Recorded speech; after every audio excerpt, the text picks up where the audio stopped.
अंतिम इच्छा। गृहलक्ष्मी की कहानियां। सुबह से यह चौथा फोन था। फोन उठाने का बिल्कुल मन नहीं था, पर मां अंततः नेहा ने फोन उठा ही लिया। हेलो। हाँ मां बोलो। बोलना क्या है, घर में सभी तुम्हारे जवाब का इंतजार कर रहे हैं, तुम जवाब क्यों नहीं देती?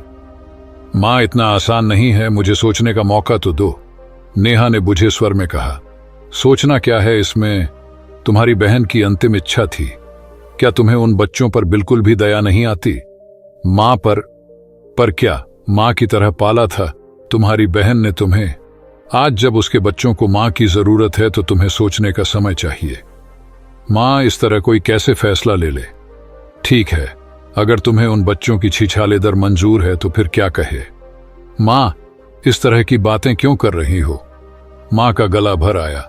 जब मां बनोगी तब औलाद का दर्द समझोगी। फूल से बच्चे मां के बिना कल्प रहे हैं और तुम सब दरवाजे बंद करके बैठी हो। नेहा का मन खराब हो चुका था। 4 भाई बहनों में सबसे छोटी थी वो, सबसे छोटी, सबसे लाडली। पर जिंदगी उसे इतने कड़वे और कठिन मोड़ पर लाकर खड़ा कर देगी, उसने कभी नहीं सोचा था। दीदी की शादी के वक्त महज 17 साल की नाजुक उम्र थी उसकी। दीदी की शादी में पहली बार साड़ी पहनी थी। कितना उत्साह था, जीजा जी का जूते चुराऊंगी, 10,000 से 1 रुपये कम न लूंगी। जीजा जी उसकी हर शरारत पर मुस्कुरा कर रह जाते। वह सिर्फ उसकी बहन के पति ही नहीं, नेहा की हर बात के हमराज थे। समझदार और सुलझे हुए दामाद को पाकर पूरा परिवार बहुत खुश था। बहुत सारी ऐसी बातें जो दीदी को भी पता नहीं चल पाती थी, वह जीजा जी से डिस्कस करती थी। जीजा जी के उत्साहित करने पर ही उसने सिविल सर्विसेज की तैयारी करना शुरू की थी, नहीं तो वह भी दीदी की तरह घर गृहस्थी देख रही होती। बाबा की अंतिम इच्छा का मान रखने के लिए दीदी बलि का बकरा बनकर रह गई। गृहस्थी के आगे वह कुछ भी न सोच सकी। याद है उसे आज भी वह दिन, दीदी की कैंसर की रिपोर्ट आई थी। कैंसर 3rd स्टेज पर था। घर में कोहराम मच गया था। मां का रो रो कर बुरा हाल था और दीदी दीवार का कोना पकड़े बुत पड़ी थी। नेहा को समझ में नहीं आ रहा था किस किस को संभाले और क्या समझाए। समझते सभी थे, पर झूठी दिलासा एक दूसरे को देते रहे। प्रवीण जीजा जी का सुदर्शन चेहरा अचानक से बूढ़ा लगने लगा था। अपने जीवन संगिनी की दुर्दशा उनसे बर्दाश्त नहीं हो रही थी। कितने सुखी थे वे, राम सीता जैसी जोड़ी थी उनकी। जाने किसकी नजर लग गई थी उस खुशहाल परिवार पर। जीजा जी ने दीदी को बचाने के लिए हर संभव कोशिश की। कहां कहां नहीं दौड़े, किस किस के आगे हाथ नहीं जोड़े, पर पत्थर का भगवान भी पत्थर हो चुका था। जीजा जी की आलीशान कोठी, रुपया पैसा सब धरा का धरा रह गया और दीदी हमें रोता बिलखता छोड़कर चली गई। घर मेहमानों और रिश्तेदारों से भरा हुआ था। नन्ही परी मां के लिए बिलखते बिलखते नेहा की गोदी में ही सो गई थी। दीदी की चचिया सास कनखियों से नेहा को बार बार घूर रही थी। बहुत देखा देखा चेहरा लग रहा है तुम। मैं परी की मासी हूं, चाची जी ने सोती हुई परी के सर पर हाथ फेरते हुए बड़े व्यंग्यात्मक ढंग से कहा। हां भाई, परी के लिए तुम मासी हो। नेहा गुस्से से तिलमिला गई। वो पैर पटकते परी को लेकर कमरे में चली गई। इन 13 दिनों में हर आने जाने वालों की निगाहों में उसने यही सवाल तैरते देखा था। कितना रोई थी वो उस दिन। मां, दीदी को गए 4 दिन नहीं हुए और लोग जीजा जी की दूसरी शादी के बारे में भी सोचने लगे। वो मां के गोद में सर कर रखकर सिसकने लगी। ये दुनिया ऐसी ही है, जानती हो। आज एक महिला आई थी, मुझसे ही तुम्हारे जीजा जी के लिए अपनी तलाकशुदा बेटी के रिश्ते की बात कर रही थी। नेहा आश्चर्य से देखती रह गई। नेहा, दुनिया ऐसी ही है। एक अच्छा जीवन जीने के लिए आलीशान मकान, नौकर चाकर और रुपया पैसा किसको नहीं चाहिए? नेहा का मन खिन्न हो गया। दीदी के सपनों का महल यूं आहिस्ता आहिस्ता ढह रहा था।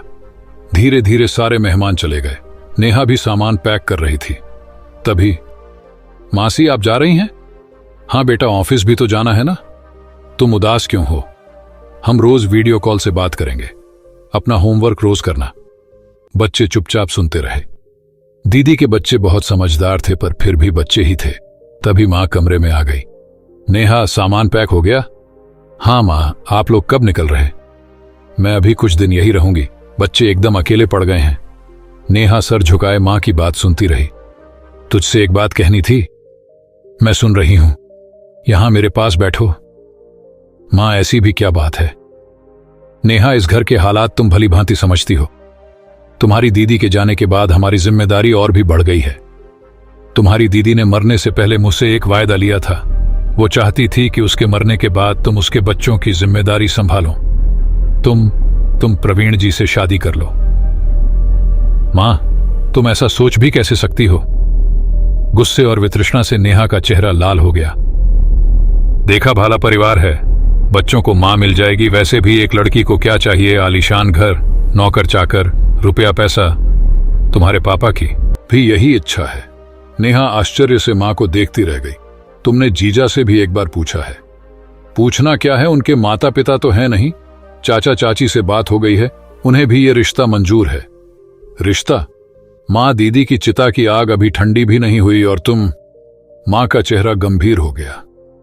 हो सकता है आज तुम्हें मेरी बातें अच्छी न लगे, पर तुम्हारी दीदी के जाने के बाद प्रवीण जी और उनके बच्चों की जिम्मेदारी भी मुझ पर है।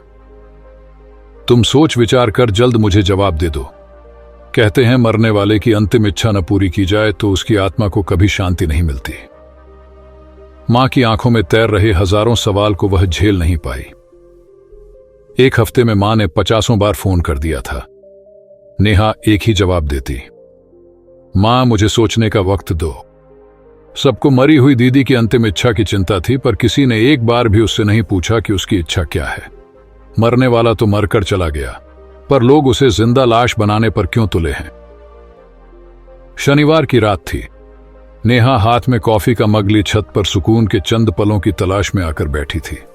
आसमान में चांद अकेला था, वो भी तो आज कितनी अकेली थी। सब अपनी जिम्मेदारियों से मुक्त होना चाहते हैं, और वो आखिर क्या चाहती थी? नेहा की आंखों के सामने जीजा जी परी और गोलू का मासूम चेहरा उभर आता। नेहा ने आंखें मूंद ली। आखिर एक लड़की को क्या चाहिए? एक खुशहाल परिवार, रुपया पैसा, घर। बस क्या यही चाहिए था उसे अपनी जिंदगी से? आज अगर वो मां की बात मानकर शादी कर लें तो उसे इस रिश्ते से क्या मिलेगा? दीदी की परछाई होने का दर्जा, दूसरी पत्नी, दूसरी मां। नेहा मन ही मन मुस्कुराने लगी। दूसरी मां नहीं, सौतेली मां। लोगों के ताने, समाज का हर कदम पर तुलना। बड़ी बहन ज्यादा सुंदर थी, दूसरी तो ऐसी ही आएगी। बच्चे पैदा करने की क्या जरूरत है? पहली से 2 पहले ही है। जिंदगी गुजर जाएगी एक अच्छी मां बनने और सिद्ध करने में। उसके बाद भी इसकी कोई गारंटी नहीं कि वो ये सिद्ध कर भी पाएगी या नहीं। प्रवीण की निगाहें हर चीज में, हर रंग में, हर त्योहार में, हर स्वाद में दीदी को ढूंढेंगी। तिनका तिनका जोड़कर अरमानों से सजाया हुए दीदी के उस घर में एक फूलदान सजाने में भी उसके हाथ कांपेंगे। हर पार्टी, हर उत्सव में लोगों की सवालिया निगाहें उसे तार तार करेंगी। देखने में तो ठीक लगती है, फिर ऐसी क्या गरज पड़ी थी 2 बच्चे के बाप से शादी करने की? अकेली आई है या बच्चे भी? नेहा ने घबराकर आंखें खोल दी और आसमान में तारों के बीच दीदी को ढूंढने लगी। दीदी, मुझे माफ कर देना। शायद तुम्हें लगे मैं स्वार्थी हूं, पर मैं इतनी मजबूत नहीं कि जीवन भर लोगों के सवालों का जवाब दे सकूं। पर मैं आज तुमसे ये वायदा करती हूं कि एक मासी के तौर पर हमेशा तुम्हारे बच्चों के साथ खड़ी रहूंगी। हफ्तों से घुमड़ते सवालों का मानो उसे जवाब मिल गया था। नेहा मां को फोन करने के लिए छत से नीचे उतर गई। मनुष्य चाहे जितनी सफलता प्राप्त कर ले या चाहे जितनी उसकी इच्छाएं पूरी हो जाए, लेकिन जीवन के अंत में सदा लगता है कि कोई न कोई छोटी इच्छा रह ही गई है। जब मनुष्य अंतिम सांसें गिनता होता है, तब यह इच्छा पूरी करने की शक्ति चुक गई होती है। कोई पूछ ही ले तो 2-1 शब्द मुंह से निकल जाते हैं, और इच्छा यदि शब्दों में आ जाए तो वह पूरी होने की कामना रहती है। मेरी मां का नाम मैना था। हम सभी उसे बा कहते थे। मेरी मां को 97 वर्ष की अवस्था में दिल का दौरा पड़ा तो लगा कि अब वह कुछ दिन की ही मेहमान है, लेकिन तुरंत इलाज से वह बच तो गई, परंतु उसकी हालत देखकर मुझे लगा कि बा अब 4-6 माह से अधिक नहीं निकाल सकेगी। एक दिन बात करते करते ध्यान में आया कि मां की अंतिम इच्छा पूछ लेनी चाहिए, क्योंकि मां जब 40 वर्ष की थी तभी हमारे पिता का देहांत हो गया था और बाद में पूरी परिवार की जिम्मेदारी बा ने ही संभाली थी। हम 3 भाई और 1 बहन थे। बड़े भाई 17 साल के और मैं 2 बरस का था। उस जमाने में थोड़ी सी आमदनी में गुजारा करना और समाज में भी सम्मान से जीना एक अनपढ़ स्त्री के लिए मुश्किल था, लेकिन मां सारी मुसीबतों का सामना करने में सफल रही। सभी बच्चों की परवरिश की, व्यवसाय में लगाया, बहन का विवाह कराया। इसमें कोई 57 वर्ष का समय निकल गया। परिवार में पुत्र, पौत्र, दोहित्र, भांजे और भांजियों के आगमन से परिवार विस्तृत हो गया। इस संघर्षमय जीवन में मां ने शायद ही अपनी इच्छा किसी को बताई हो। शायद उसने अपनी इच्छा मन में ही दबा कर रखी, क्योंकि परिवार में सबकी सारी इच्छाएं पूरी नहीं होती। किसी न किसी की इच्छा रह ही जाती है, तो बा अपनी इच्छा क्यों जाहिर करेगी। इसलिए मैंने मां से पूछा कि क्या आपकी कोई इच्छा रह गई है। मां ने कहा, कोई इच्छा बाकी नहीं रही, लेकिन मुझे यह अवश्य लगता था कि बा की जरूर कोई इच्छा रह गई है। इसलिए जब भी मैं बा से मिलने बड़े भाई के घर जाता, यह अवश्य कहता कि आप अपनी इच्छा क्यों नहीं बताती। क्या आपको लगता है कि हम आपकी इच्छा पूरी नहीं करेंगे। फिर भी मां हमेशा मौन ही रहती। एक दिन मैंने मां से पूछ ही लिया कि बा अपनी इच्छा के बारे में कुछ सोचा कि नहीं। बा ने कहा, तू बार बार पूछ ही रहा है तो सुन, मुझे भागवत कथा सुननी है। मैंने तुरंत कहा, ठीक है, हम मालाड में कथा का आयोजन करते हैं। मां ने जवाब दिया, नहीं, मुझे तो कथा अपने गांव विजापुर में अपने सारे रिश्तेदारों के साथ सुननी है। यह बात बड़े भाई के सामने हो रही थी। हमने सोचा कि हम तीनों भाई, भतीजे, बहन सब मिलकर इसका आयोजन करें।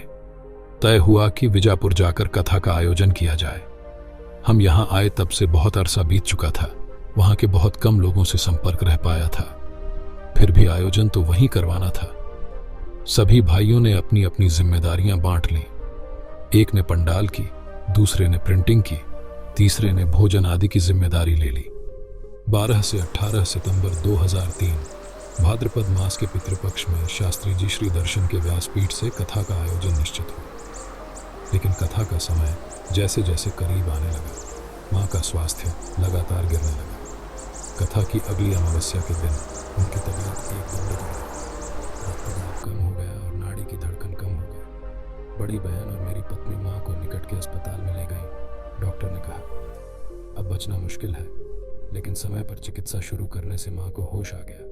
वह बोली, मैं तो स्वर्ग में गई थी, लेकिन देवी मां ने मुझे वापस भेजा, ये कहकर कि तेरे बच्चे कथा करवा रहे हैं, उसे सुनने के बाद ही आना, मुझे जाने देना था ना, मुझे क्यों जिंदा रखने की कोशिश कर रहे हो। मैंने कहा, कथा सुने बिना स्वर्ग में नहीं जाना है। मुझे डर लग रहा था कि कहीं वह कथा सुने बिना न चली जाए और उनकी अंतिम इच्छा अधूरी रह जाए।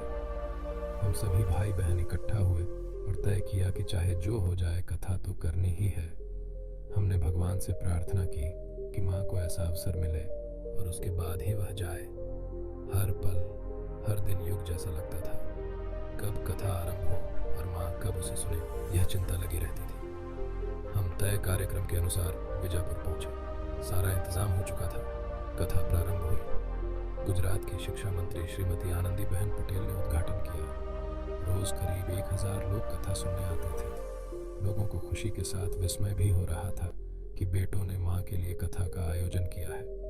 गुजरात के अनेक मंत्रियों ने उपस्थित रहकर हमारी खुशी में वृद्धि की। कथा पूर्ण होने के 2 दिन पूर्व ही मां की तबीयत अचानक बिगड़ गई, परंतु ईश्वर की कृपा से उनके स्वास्थ्य में सुधार हो गया। 17 सितंबर को मां तो मां होती है विषय पर श्री अश्विन जोशी का कार्यक्रम आयोजित किया गया था। गुजरात विधानसभा अध्यक्ष श्री मंगल भाई पटेल पूर्णाहुति के लिए आए थे। करीब सारे रिश्तेदार और मित्र मां को कथा के बीच मिलकर गए। मां ने सबसे कुशल मंगल के समाचार पूछे। श्री मंगल भाई पटेल ने कहा कि यदि आपने कथा 2 साल के बाद की होती तो मां उस आशा के साथ और 2 साल जिंदा रहती। यदि ऐसा न हुआ होता तो मेरे दिल में जीवन भर के लिए यह खटका रहता कि मैं अपनी मां की अंतिम इच्छा पूरी कर न सका। उनकी मृत्यु की बात करता तो मां की आत्मा को शांति न मिलती। आखिर में कथा पूरी हुई और हम सब दूसरे दिन मुंबई लौट आए।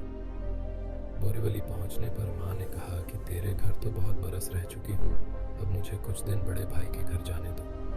मैंने कहा कि मुझे कोई एतराज नहीं है।